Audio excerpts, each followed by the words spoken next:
बिस्मिल्लाहिर्रहमानिर्रहीम अस्सलाम वालेकुम। उम्मीद है आप सब खैरियत से होंगे और आज बहुत ही इम्पोर्टेंट एक वीडियो होने जा रही है जिसके अंदर हम डॉलर की जो मौजूदा सूरत हाल है उस पे और जो गोल्ड की इन्वेस्टमेंट है उस पे और रियल एस्टेट की इन्वेस्टमेंट के ऊपर हम बात करने जा रहे हैं। और ये एक इंशाल्लाह डिफरेंट किस्म का एनालिसिस होगा और कुछ इसके अंदर चीज़ें मैं आपके साथ शेयर करूँगा जो हमने पिछले तकरीबन 5-7 दिन के अंदर फ़ील की हैं, तो वो चीज़ें भी मैं आपके साथ आज शेयर करने जा रहा हूँ। सबसे पहली बात ये है कि कुछ दिन पहले ही आप तकरीबन 1 महीना पहले आप चले जाएँ, तो उस वक़्त ये हालात लग रहे थे कि जैसे डॉलर बेकाबू हो चुका था, ओपन मार्केट में कंट्रोल से बाहर था और 340 पे भी डॉलर नहीं मिल रहा था। और लोगों ने ये कहना शुरू किया कि शायद अब 500, साढ़े 500, 600 तक ये डॉलर चला जाएगा। और एक बहुत ज़्यादा एक परेशानी वाली एक सूरत हाल बन चुकी थी। और अगर इसका प्रीवियस ट्रेंड देखा जाए तो फरवरी के अंदर ऐसा हुआ था, ये जनवरी और फरवरी के स्टार्ट में ऐसा हुआ था कि डॉलर जो था वो तकरीबन 225-30 से उठ के 270 से 290 की ब्रैकेट में चला गया था। लेकिन अगर तब फ़ेब से लेके अब तक देखा जाए, 15 तकरीबन अगस्त तक देखा जाए, तो डॉलर जो था ना वो 270, 75 और 80-85 के आसपास ही रहा है। थोड़ा सा ऊपर जाता था, नीचे आ जाता था और इसके आसपास ही ये चलता रहा। लेकिन अचानक तकरीबन ये 15 अगस्त के राउंड अबाउट से ये काम शुरू हुआ और सितंबर के फर्स्ट वीक तक एक बहुत ज़्यादा अनसर्टेन कंडीशन आई और जो डॉलर आराम से ओपन मार्केट में 290-92 का मिल रहा था, वो 340 पे भी नहीं मिल रहा था। और वाकई ऐसे लग रहा था कि अब हर चीज़ कंट्रोल से बाहर हो गई। और उसके साथ ही फिर क्या हुआ था, जो हमारी अगर रियल एस्टेट की बात करें, कंस्ट्रक्शन सेक्टर की बात करें, तो उसके अंदर एकदम से स्टील जो था ना वो शूट कर गया। 250-52 पे जो है ना पर केजी के हिसाब से ये स्टील मिल रहा था और वो स्टील चला गया 295 से 300 की ब्रैकेट के अंदर। और इसी तरह 70-80 रुपए का जो जंप है वो सीमेंट के अंदर आ गया। अच्छा, इसके साथ ही जैसे ही डॉलर ऊपर गया, जो गोल्ड की प्राइसेस थी वो बहुत ज़्यादा ऊपर निकल गई।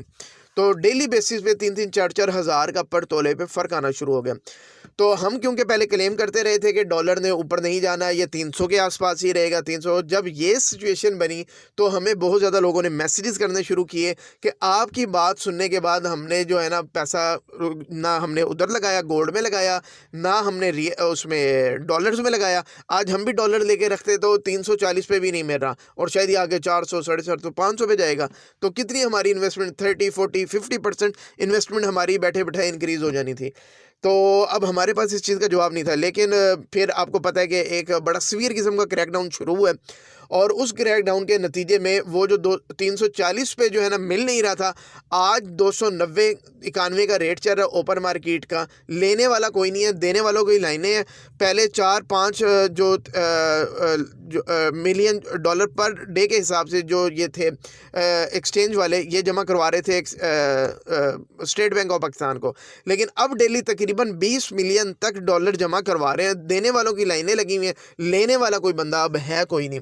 और दूसरा जो क्रैकडाउन हुआ वो हुआ हवाला हुंडी वालों पे, जो डॉलर स्मगल हो रहा था और हवाला हुंडी के थ्रू आपको पता ही है सारा जो काम चल रहा था, उनके जो स्लीपर सेल्स थे उन सारों पे जो हुआ, तो सारी ये जो है ना जड़ें इनकी काट दी गई। अब जैसे ये काम हुआ तो ये जो सारा माफिया था ये चला गया गोल्ड वाली साइड पे। इन्होंने गोल्ड के अंदर इन्वेस्टमेंट शुरू कर दी और बहुत तेजी के साथ गोल्ड मार्केट से उठाना शुरू कर दिया। लेकिन फिर उसके लिए एक टास्क फोर्स बनी और उसके ऊपर जो इंटेलिजेंस बेस्ड ऑपरेशंस है ना वो शुरू हुए, उस पर क्रैकडाउन शुरू हुआ और गोल्ड को भी वहाँ पे स्टॉप कर दिया। अब ना डॉलर में इन्वेस्टमेंट गई ना गोल्ड में गई। जिन लोगों के पास पड़ी थी अब वो परेशान है कि अब हम क्या करें। अब मैं बात करने लगा हूँ रियल एस्टेट की। रियल एस्टेट का इससे क्या कनेक्शन है और रियल एस्टेट में अब लोग क्यों पैसा लगा देंगे। रियल एस्टेट में तो पहले ही टैक्सेशन हो चुकी है। लोग कहते हैं जी रियल एस्टेट तो बिल्कुल फ्लॉप हो गई है। ये मैं अब आपको सिनेरियो बताने लगा हूँ। हुआ क्या, अब हुआ ये है कि इलेक्शन कमीशन ऑफ पाकिस्तान ने अनाउंस कर दिया है कि जनवरी के आखिरी हफ्ते में इंशाल्लाह इलेक्शन होंगे। डेट नहीं अनाउंस की, हालांकि डेट अनाउंस करनी चाहिए थी, लेकिन कम से कम उन्होंने एक टाइम फ्रेम दे दिया कि जी जनवरी के आखिरी हफ्ते में इलेक्शन हो जाए। अच्छा, उनको क्या ज़रूरत पड़ी है ये करने की, क्योंकि अनसर्टेनिटी इतनी ज़्यादा आ गई थी। बिजनेसमैन पैसा नहीं लगा रहा था, इन्वेस्टर किसी प्रोजेक्ट के अंदर पैसा नहीं लगा रहा था। अब उनको कम से कम पता हो कि एक नई गवर्नमेंट मुंतखब हुकूमत आने वाली है और वो आके अपना मामलात आगे चलाएगी और ये निगरान वगैरह हुकूमत के बस की बात थी भी नहीं ना, तो इलेक्शन तो एक ना एक दिन होने ही है।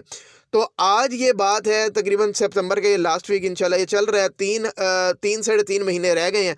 अब जैसे ही ये कुछ दिन गुजरेंगे चीज़ें और मैच्योर होती चली जाएंगी, एक इलेक्शन की इंशाल्लाह अब हवा बनती नज़र आ रही है।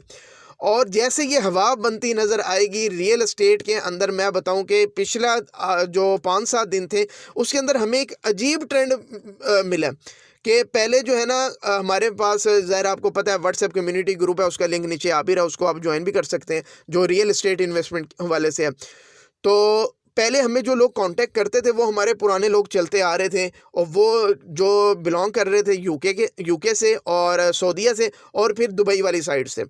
लेकिन पिछले 5-7 दिन के अंदर हमें 3 एरिया से ना स्पेशल और लोग अटैच करना शुरू हो गए हैं, जिसमें एक है बहरीन और दूसरा है कतर, और तीसरा जो है अनएक्सपेक्टेड जो है, जो पहले कभी इक्का दुक्का डेली की बेसिस पे होता था, यूएसए वाली साइड से इन्वेस्टर हमें कांटेक्ट करना शुरू हो गए हैं और वो बता रहे हैं कि फ़लान जगह हमारी इतनी इन्वेस्टमेंट है, फ़लान जगह इतनी है मज़ीद हमने। और वो जो इन्वेस्टर आ रहे हैं वो ज़्यादातर कमर्शियल साइड के इन्वेस्टर्स आ रहे हैं। तो एकदम, और ये हमारे लिए अनएक्सपेक्टेड है कि पहले यूएसए से इस तरह हमारी वो नहीं आ रही थी। यूट्यूब की जो हमारी व्यूअरशिप है वो पहले हमारी पाकिस्तान, दूसरे नंबर पर यूके, तीसरे पे सऊदीया और चौथे पे जाके कहीं यूएसए आता था। लेकिन अब अचानक से यूएसए वाली साइड से इन्वेस्टर जो है ना वो हो गया, एकदम से एक्टिव हुआ है और वो हमें कांटेक्ट एकदम से करना शुरू हो गया। अब क्यों वो लोग हमारे से ज़्यादा कैलकुलेटेड होते हैं, उनको समझ आ रही है कि नेक्स्ट सिनेरियो क्या बनता नज़र आ रहा है। और मैं आपको इंशाल्लाह बाकी गैब का इल्म अल्लाह ताला को है कि मुझे नज़र आ रहा है कि अगले 15 से 20 दिन के अंदर अगर ये थोड़ी चीज़ें और मैच्योर होती हैं तो फिर क्या होगा। पाकिस्तान में जो है इन्वेस्टर जो है ना, अब फिलहाल क्या था कि इन्वेस्टर का पैसा रुका हुआ था प्लॉट्स वगैरह में, हाई राइज वगैरह में पैसा आ रहा है उनका, लेकिन जो प्लॉट्स का लेन देन था उसमें पैसा रुका हुआ था। उसकी वजह से जो है ना कंस्ट्रक्शन का जो काम है वो थोड़ा सा स्लो डाउन हुआ था। अब जो बाहर का आ रहा है इन्वेस्टर वो चाह रहा है कि मैं प्लॉट्स लेके उसके ऊपर या कमर्शियल प्लॉट लेके उसके ऊपर कंस्ट्रक्शन करूँ, अपना प्लाजा बनाऊँ, या मैं रेजिडेंशियल लेके उसको मकान बना के, घर बना के उसको सेल आउट करूँ। ये 2 चीज़ें हैं। ये इनका इन्वेस्टर अब एक्टिव हो गया और अगले 15-20 दिन में क्या सीन इंशाल्लाह होगा वो ये होगा कि डिमांड बढ़ना शुरू हो जाएगी। अब डिमांड बढ़ना शुरू होगी तो क्या होगा, जिन लोगों के प्लॉट्स हैं या जिनकी प्रॉपर्टी है जिन्होंने सेल पे लगाई हुई है, अब उनको नज़र आएगा कि यार ऐसा तो नहीं कि मैं सस्ते के अंदर अपनी चीज़ बेच रहा हूँ, मुझे थोड़ा सा 3-4 महीने वेट कर देना चाहिए। तो फिर क्या होगा कि डिमांड मार्केट में एक जनरेट, सेल परचेज अभी नहीं मैं कह रहा, डिमांड जनरेट होना शुरू होगी और जो इन्वेंट्री होगी वो स्लो डाउन हो जाएगी। क्यों? लोग कहेंगे नहीं जी अभी हमने नहीं बेचना। अब इससे एक और हवा बनेगी। अब इन्वेस्टर को लगेगा कि यार मुझे प्रॉपर्टी अब मिल ही नहीं रही है। अब जो पैनिक हो के लोग कोई थोड़े बहुत रह गए हैं, जो बाहर निकलना पाकिस्तान से जा रहे हैं, जो अपनी प्रॉपर्टी मजबूरी में बेच रहे हैं, वो लोग अवेलेबल हो गए, उनको अब प्राइसेस जो है ना अच्छी मिलना शुरू हो जाएंगी। और जैसे जैसे ये चीज़ जनवरी तक इंशाल्लाह जाएगी तो इसके अंदर दोबारा एक बूम आना शुरू हो जाएगा। अच्छा जी, इलेक्शन अगर हो जाता है तो क्या उसके बाद फिर चीज़ें स्लो डाउन हो जाएंगी? इलेक्शन के बाद असल कहानी शुरू होनी है इंशाल्लाह, और वो ये होनी है कि नेक्स्ट गवर्नमेंट जिसने भी आना है वो मुल्क को इन हालात में नहीं चला सकता जब तक कि वो नई एमनेस्टीज़ और नई कोई प्रोजेक्ट्स वगैरह लॉन्च नहीं करते, रियल एस्टेट या कंस्ट्रक्शन सेक्टर के लिए नई पॉलिसी नहीं लेके आते। और नई गवर्नमेंट ने आते ही ये चीज़ें लॉन्च करनी है, और जैसे ही ये करना है तो सबसे ज़्यादा पैसा जो ओवरसीज़ का, जैसे 2021 में हमने देखा था कि चंद माह के अंदर ये चीज़ें डबल हो गई थी, तो वो पैसा इंशाल्लाह आना शुरू हो जाएगा। अब जो इन्वेस्टर था डॉलर में उसको बेनिफिट नहीं मिल रहा, अगर वो रिटेन भी करता है तो उसकी स्टैटिक रहेगी, बढ़ेगी नहीं इन्वेस्टमेंट। गोल्ड के अंदर वो कर नहीं सकता, रियल एस्टेट के अंदर अब उसको एक होप नज़र आनी शुरू होगी। पहले तो ये था ना होप ही नहीं थी, अब उसको होप नज़र आना शुरू होगी है कि यार अगर मैं आज कम कीमतों के अंदर इन्वेस्ट करता हूँ तो अगले 3-4 महीने में इंशाल्लाह अगर इलेक्शन होता है तो साल के टाइम फ्रेम वर्क लेके अगर वो चलता है इन्वेस्टमेंट का तो उसको उसमें भी गेन नज़र आना है। लेकिन मैं फिर भी आपको कहूँगा कि आज आपको जो भी प्लॉट्स, घर या कमर्शियल या हाई राइज जो ऑनगोइंग इंस्टॉलमेंट के प्रोजेक्ट्स चल रहे हैं, उसमें क्रेडिबल प्रोजेक्ट जो चल रहे हैं, तो उसके अंदर आपको होते हैं तो आप उसमें लाजमी इन्वेस्ट करें और माइंडसेट अपना बना लें कि 2 से 3 साल मैंने इसका, उससे पहले आपकी कीमतें डबल होती हैं, बेशक आप निकाल दें, लेकिन माइंडसेट अपना रखें कि 2 से 3 साल मैंने इसको रिटेन करना है। और इंशाल्लाह मुझे बहुत अच्छा टाइम, हम बड़े अरसे से उम्मीद दिलाते आ रहे थे, उम्मीद दिलाते आ रहे थे, लेकिन आज वाक़ई लग रहा है कि अब इंशाल्लाह वो टाइम आ गया है। एक अंधेरी रात इंशाल्लाह अब ख़त्म होने को है और हमारे इन्वेस्टर जो है, रियल एस्टेट इन्वेस्टर, इंशाल्लाह अब उनका एक अच्छा टाइम शुरू होने वाला है। तो अभी से ही अपने बारे में आप इन्वेस्टमेंट के बारे में प्लानिंग कर लें। Thank you very much.